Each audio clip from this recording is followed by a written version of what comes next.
Kerajaan Mataram Islam, kerajaan yang berpusat di wilayah Yogyakarta, kota gede. Berdirinya kerajaan ini tahun 1586 abad ke-15. Berdirinya kerajaan Mataram Islam ini berawal dari hadiah tanah di Alas Mentoak yang diberikan oleh Sultan Adiwijaya dari Kesultanan Pajang kepada Ki Ageng Pemanahan sebagai bentuk balas jasa. Kemudian Ki Ageng Pemanahan membangun Mataram dan menjadikan sebagai pusat kekuasaan baru yang diberikan nama Kota Gede. Setelah Ki Ageng Pemanahan wafat, digantikan oleh putranya Sutawijaya. Selama dipimpin Sutawijaya, Mataram berhasil berkembang dan mengalahkan kerajaan Pajang.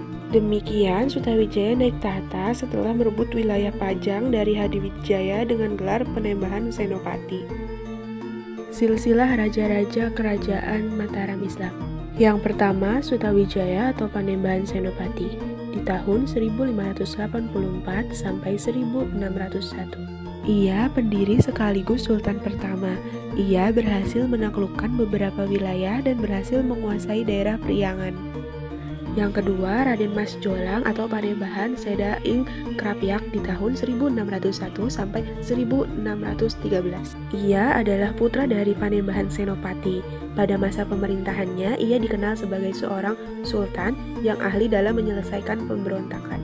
Yang ketiga, Raden Mas Rangsang atau Sultan Agung Hanyakrokusumo di tahun 1613 sampai 1645. Ia adalah sultan terlama sepanjang Mataram Islam. Ia dikenal sebagai pendiri kalender, penulis karya sastra, dan menyempurnakan bahasa di Pulau Jawa. Yang keempat, Raden Mas Sayyidin atau Amangkurat I di tahun 1646 sampai 1677. Ia adalah putra dari Sultan Agung. Pada masa kepemimpinannya, ia menjalin hubungan baik dengan Belanda. Tindakannya itu mengakibatkan pemberontakan hingga dirinya meninggal. Yang kelima, Pangeran Adipati Anom atau Amangkurat II di tahun 1677 sampai 1703. Ia merupakan putra dari Raden Mas Sayyidin. Sama halnya dengan sang ayah, Pangeran Adipati Anom ini juga kembali mendapatkan serangan dari pihak Belanda. Yang keenam adalah Amangkurat III di tahun 1703 sampai 1705. Pada awal hingga akhir kepemimpinan Amangkurat III ini diwarnai dengan berbagai macam pemberontakan. Yang ketujuh, Pakubuwana I di tahun 1705 sampai 1719. Setelah berhasil merebut wilayah kekuasaan dari Amangkurat III, Pakubuwana I akhirnya resmi menjadi Sunan Mataram Islam.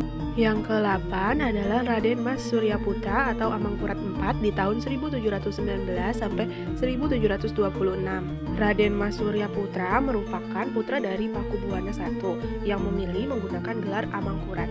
Yang ke-9 adalah Raden Mas Prabasuyasa atau Pakubuwana II di tahun 1726 sampai 1742. Di era pemerintahan Raden Mas Prabasuyasa, pusat pemerintahan Mataram Islam kembali berpindah ke wilayah Surakarta Sala. Yang ke-10 adalah Raden Mas Garendi atau Amangkurat V di tahun 1749 sampai 1788. Raden Mas Garendi merupakan putra dari Pangeran Terpasana. Masa kejayaan kerajaan Mataram Islam terjadi di bawah pemerintahan Sultan Agung Hanyakrokusumo di tahun 1613 sampai 1645. Ditandai dengan perluasan wilayah hingga mencangkup hampir seluruh Jawa. Bukan hanya memperluas wilayah kekuasaan di Jawa, pengaruh Sultan Agung pun menyebarkan sampai bidang ekonomi, budaya, agama, hukum, serta pemerintahan. Selanjutnya adalah kemunduran atau keruntuhan kerajaan. Kerajaan Mataram Islam mengalami kemunduran setelah wafatnya Sultan Agung pada tahun 1645. Raja-raja penerusnya tidak mampu mempertahankan kekuasaan sehingga terjadi konflik internal dan pemberontakan daerah. Situasi ini dimanfaatkan oleh VOC Belanda dengan memberikan bantuan militer. Campur tangan VOC semakin melemahkan kedaulatan kerajaan Mataram hingga akhirnya Mataram terpecah melalui perjanjian Sianti tahun 1755 menjadi Kesultanan Yogyakarta dan Kasunanan Surakarta. Perpecahan ini menandai runtuhnya Kerajaan Mataram Islam sebagai satu kerajaan besar. Peninggalan-peninggalan Kerajaan Mataram Islam, Masjid Gede Mataram Kota Gede, Komplek Makam Raja-Raja Mataram Kota Gede, Keraton Yogyakarta dan Keraton Surakarta, Kerajinan Perak Kota Gede. Sekian video pembelajaran dari saya, kurang lebihnya mohon maaf. Wassalamualaikum warahmatullahi wabarakatuh.